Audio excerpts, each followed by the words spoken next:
Bienvenidos a nuestro podcast, La Escuela de Frankfurt y su influencia en la sociedad contemporánea.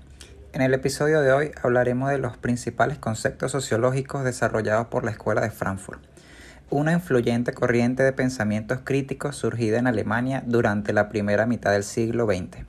Nos enfocaremos en tres ideas fundamentales: la cultura de masas, la industria cultural y la teoría crítica y estética. Comencemos.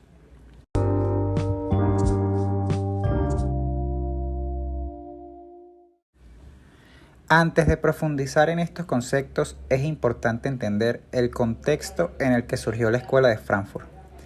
En la Europa de entreguerras, los miembros de esta escuela se enfrentaron al auge del fascismo, la Segunda Guerra Mundial y el ascenso del capitalismo globalizado. Su objetivo era analizar y cuestionar la realidad social, política y cultural de la época. Uno de los temas centrales en su enfoque crítico fue la influencia de los medios de comunicación y la cultura de masas en la sociedad.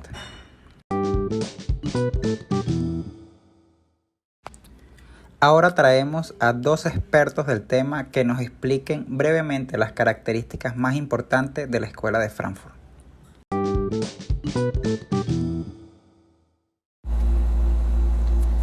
La corriente de comunicación de la Escuela Europea la desarrollan distintos exponentes, entre ellos están Theodor Adorno, Herbert Marcuse y Max Horkheimer. Todas estas teorías estaban enfocadas en realizar una crítica a los medios de comunicación, también por los grupos liderados por los grupos de élite y la presión que estos mismos podían ejercer o ocasionaban en la sociedad europea. A su vez, también empleaban un concepto de propaganda de manipulación, que formaban los medios de comunicación para controlar a las audiencias por los distintos medios de comunicación que se empleaban para aquella época. Los hechos históricos que ocurrieron en esa época contextualizan a los medios para que se desarrolle una comunicación asertiva, dándole importancia al contexto donde el individuo creció y su alineación cultural. La Escuela de Frankfurt fue una escuela alemana de teoría social y filosofía, donde se formaron muchísimos filósofos que ayudaron a fomentar conceptos para esta corriente europea.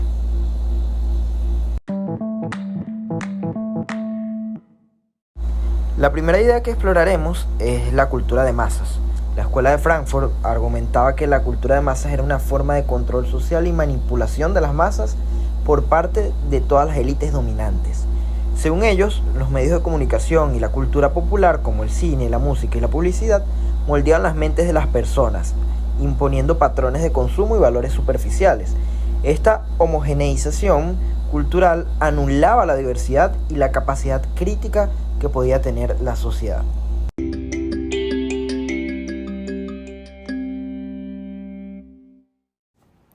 La segunda idea fundamental es la noción de industria cultural. Los miembros de la Escuela de Frankfurt sostenían que la cultura había sido mercantilizada y transformada en una mercancía más en el sistema capitalista. Argumentaban que la industria cultural producía bienes culturales estandarizados y de baja calidad, con el objetivo de maximizar las ganancias y mantener el control sobre las masas.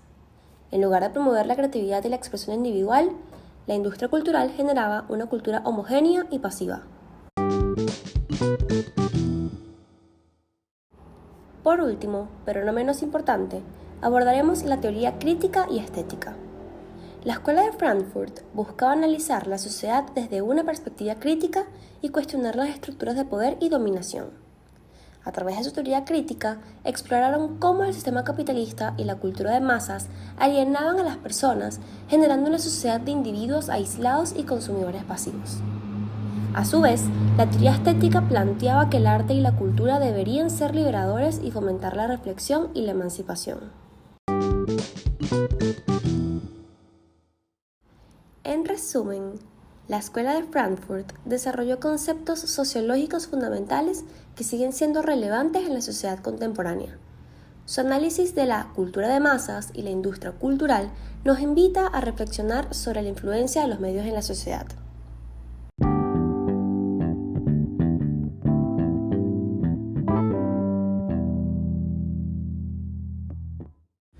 Muchas gracias a todos por sus interesantes intervenciones y hasta aquí llegamos con este podcast sobre la Escuela de Frankfurt y su influencia en la sociedad contemporánea.